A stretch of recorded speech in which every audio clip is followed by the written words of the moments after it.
Death, taxes, and secret Lair. layers. We have the out of time super drop coming at us. Jake, are you ready to talk about the value of these layers? Oh, we are so ready. I spoke for both of us before I checked in with you to find out if you were ready, but I know that since you're here, you're ready. So I am ready. You know, I said we are ready, but I am myself am ready, and the video starts right now.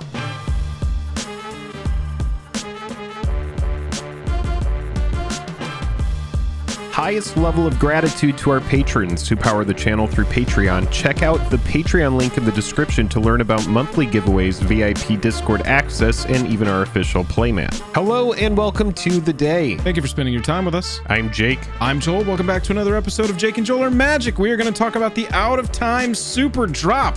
They are hitting us with another huge super drop bundled up Secret Lair set.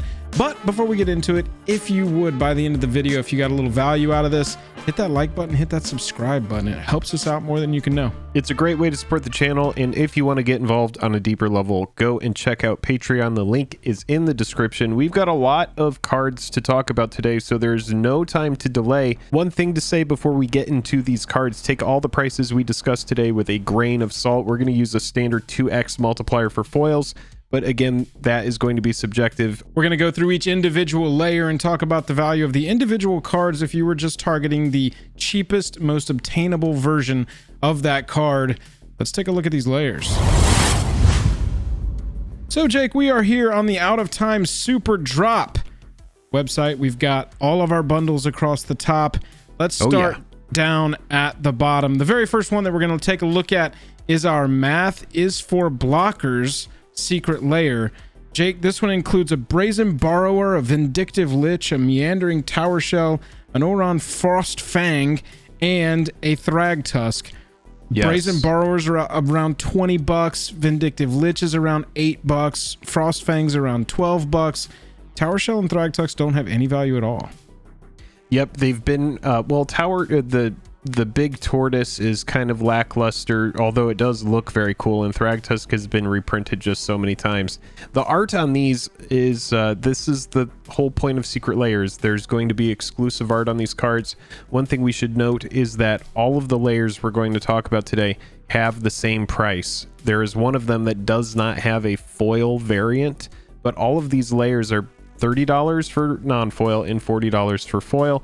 Wizards of the Coast doing the right thing and keeping it nice and consistent. This is something that we saw in the previous super drop, and something that I hope we see in the future. The art on all of these is really beautiful. I'm pretty excited about some of these cards, but again, they've done a good job of kind of finding the best value. They pick these cards in such a way where they essentially know the value of them. Yeah, absolutely they do. We've got about $40 worth of non-foil value in this box. It sells for $30. That's not an accident. They have been doing this the last couple of super drops where every single layer is worth about 5 to 10. That's on average. Sometimes you have outliers like the Phyrexian Praetor's drop from last bundle, but most of them, they do a really good job. $40 for the non-foil value here of a $30 layer. That's how you know it's good. And that's how you know that they're consistent with this. For the foils, like Jake said in the opening, we're providing a kind of a 2x multiplier just across the board. So $40 of value in the non-foil, $80 of value if you think that all of these are a 2x multiplier for their foil versions. Jake, next up we've got the Artist Series. This continues. This is one of two Artist Series in this drop. Thomas Baxa, it's a $30 drop. The art is so dope. This is one of my personal favorite MTG artists. $30 for the set. The value here is the Sliver Hive Lord for $18, and then you've got a $4 Spellskite, and the others are like $1. Right, exactly. Spellskite used to have a lot more value. It's kind of fallen from favor over the years and been less impactful. Again, the art is the entire point of this product. That's what we're here for, is this exclusive cool Baxa art. Yeah, I'm a fan of all of these cards. I think these are really cool. I think it's also important that we note that within these secret layers, there's typically a secret card that has historically been the precedent that's been set with previous Secret Lairs, we can expect there to be a secret card within these as well. There's no telling what it's going to be. They started out as stained glass planeswalkers, and they've kind of moved around with different new art variants in recent layers. So all of these are going to have the cards that you see here, but then there's also going to be a secret card sealed within that you don't know what it is. So the Baxa one sort of breaks the rule that I just laid out with math is for blockers. The Baxa one is $30 and $40 foil, non-foil, and it's about worth $23. And so this one actually comes in under. You know, you've got the Sliver Hive Lord up there at $18, almost 20, and that's really carrying the weight for the Baxa one. But this one for me will probably be a buy just because he's my favorite MTG artist, and that's right, really like that's what they know what they're doing. The Obnixilis looks really good, right? But it's worth like nothing. Yeah, but you would still want to run it in a deck. Oh, dude, this art is so cool. So it's so good. That's the big thing with these Secret Lairs. Don't feel like you need to be a completionist and buy all of these. We'll just go ahead and do the FOMO disclaimer now. Don't fall for FOMO. There are going to be so many Secret Lairs, and unless you are truly a whale, you cannot get all of them. It's just not financially. It doesn't make a lot of sense for most people to try to collect all of these. You pick and choose what you like, you know, whether it's based on art, whether it's you want to support a certain artist or whatever. Let's go and get into the next one here. We've got a $30, $40 set, again, non-foil foil. This one's got about $38 of value in it in the non-foil version. You've got Sphere of Safety at you're looking at Sphere of Safety for $4. Carpet of Flowers is a $23 card. This is a scarcity play, though. You've got one printing of this in Urza Saga. I think maybe this was in Mystery Boosters or the list. Okay, it so was, it was also but this is going to be the first time that this card gets new art. Right, yep. Karmic Guide is a $3 card. You know, it's a big, widely played EDH card, but it's also widely printed in the EDH precons. Sanctum Prelate is an $8 card, just reprinted in Modern Horizons 2. And it had a printing before that. This is the one I said was $4. It's widely played in Enchantress decks. It's a fantastic enchantment for those decks. But the big driver of value here is Carpet of Flowers for $23. You've got $30 for the purchase. You've got $38 worth of value in the Johannes Voss one. Again, we just kind of multiply everything times 2 for the foil editions. Jake, I think this is probably the most interesting one. This is the one to me that feels most like the Phyrexian drop in that they like to seed one secret layer inside these big bundles that's just like, come on, y'all. You got to buy this kind one of an at least. outlier, right? Right. Yeah, this one's really interesting. Teferi's Time Trouble. $30. There is no foil version of this, so this is $30 straight up. But the value of these actually outweighs the price of this Secret Lair. You have Retro Dak Faden. All of these cards are going to be very sought after. These are all very good playable cards here. Retro Karn the Great Creator, and then Retro Teferi Time Raveler. We all know how oppressive that card can be as well. All of these are planeswalkers that have been given a different treatment. You can see here that the text is talking about loyalty and that kind of stuff. So this is a big departure from what we would typically recognize as planeswalkers, and this is like a throwback kind of take on those. It's pretty sweet, dude. I like it a lot. Again, all three of these cards are very playable and very good. I expect this one to kind of fly off the shelves. Yeah, for sure. It's a $30 set. It's got $49 worth of value across a $22 Dak Fade and a $12 Karn the Great Creator and a $15 Teferi Time Raveler. This is a no-brainer one for me. I would definitely be picking this one up. That brings us to the final of the group, Jake, which is Kamigawa Inc. When I first saw this one, I was sort of underwhelmed, but as I've been researching it more and looking at the cards in it, I am very excited about this one. You've got Michiko Konda, which is a $28 card, scarcity play there. A reprint. Yeah, exactly. Big reprint target, yeah. It's a great reprint for this set. The art on all of these cards to me is very cool. It's like leaning toward traditional Japanese. Kami of the Crescent Moon is a $5 card. Fantastic for group hug strategies in EDH. You've got Toshiro Umezawa, Our mod thinks it's a very interesting legendary creature for Commander. Very into this one. It's a $7 card. No, sorry, it's a $13 card. Toshiro is mono black Commander for a very interesting build. And again, the art, I love these pieces. And then you've got Heartless Hitotsugu. I'm butchering that pronunciation, but it's a $4 card. It's sort of a combo-y piece. I love this card. Yeah, it's sort of a combo-y piece in EDH to combine with your things like Havoc Festival so that you can burn everybody to the ground. $30 for the Kamigawa bundle. You've got $57 worth of value in there. And then we didn't see Riki. Yeah, I mean, pretty powerful Secret Lair here. I think this one is really cool. Yeah, the art on all of these is just great.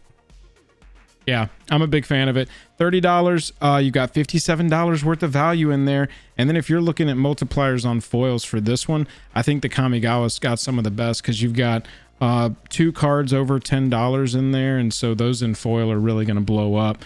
So, Jake, let's run through the bundles real fast. Non-foilless bundle costs you $120. Yes. It is all of them plus the Planeswalkers, which, like you said, are in non-foil.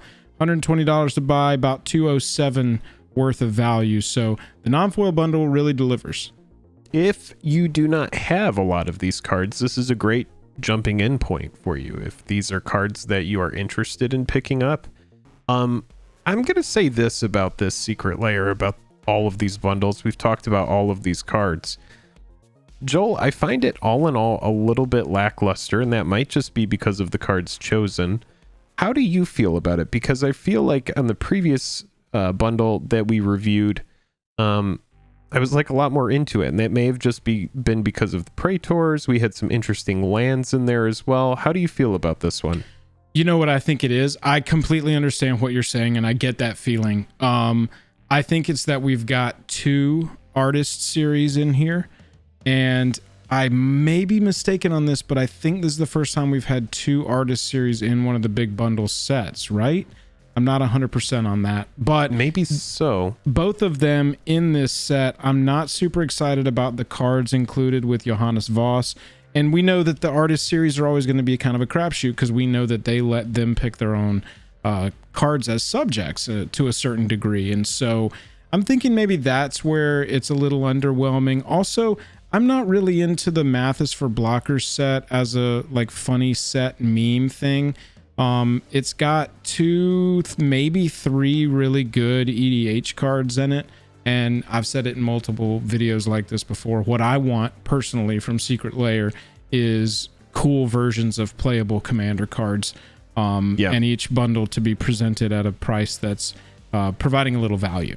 So I think that is sort of what's all combining to an underwhelming feeling on this one. I also think that there's just a lot that is happening right now. You've got 2 sets coming out over the next 3 or 4 months in one plane that we're looking forward to. You've got the Showcase 2021 just happened, and we just saw all of the next year of product that's going to be coming out. We're still trying to like enjoy D&D right now before that, before we move on into Innistrad. And so I think there's a lot of things that are all combining to give a good answer to your question of, does this feel underwhelming to me? And I would say yes, for sure. Yeah, I think it does a little bit. Like for me, the one that I'm leaning the most toward, and we are going to continue talking about these bundles, but is the Planeswalkers in the retro frame. I think that speaks to me in such a way that I do see myself getting this, and it might just be a one-of that I get. I'll have to look more closely at some of these, but even like the Kamigawa one, which has some great reprints and stuff, it's a lot of cards that I don't really need. Right. But yeah, let's go ahead and look at the bundles. You can see here, if you go over to Secret Lair and you could see the price and what they're giving you for the discount. The last 2 bundles, Jake, are pretty straightforward. I mean, they're like, they both include foils, and the way that we calculate the foil prices for the Secret Lair reviews is a standard 2x across the board. And so the non-foil bundle is $120 and it's got $207 worth of value. The foil bundle is $130 and it's got $316 worth of value if you're just doubling the prices of all the cards that we talked about. And then take the bundles, those foil prices again with a grain of salt. Have to reiterate. Yeah, that's exactly my point. The bundliest bundle is $240 to purchase, and it's got $523 worth of value if you're using the 2x multiplier for your foils. So the value is there. It's another value laden, except for one Secret Lair drop, where you can, if you like any of these cards, you definitely are getting at least at the value, if not more. And you're able to have this great on-ramp to just acquire these cards. They're shipped right to you eventually, and then you'll just have them. Yeah, again, if you don't have these, it's a great onboarding moment for you. If you want to go ahead, if you're building a collection, if any of these speak to you, if the art speaks to you, then go ahead, by all means, jump in. That's the entire point of Secret Lair. For me, I'm sure that, you know, people are wondering, you know, Jake, Joel, what are you guys doing? Well, I'll probably sit this one out for most of it. And again, I will probably buy the Teferi's Time Trouble, and I will be getting those retro walkers reimagined in a different format.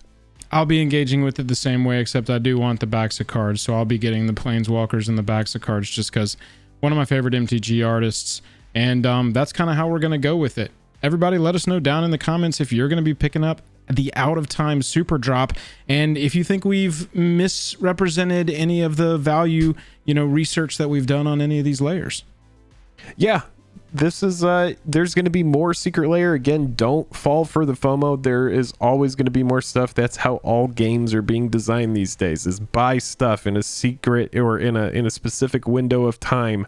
It's exclusive skins. It's exclusive. I mean, these are essentially skins right now that are going to exist for a short period of time, and then they will, in theory, never be printed again. That's just how it is.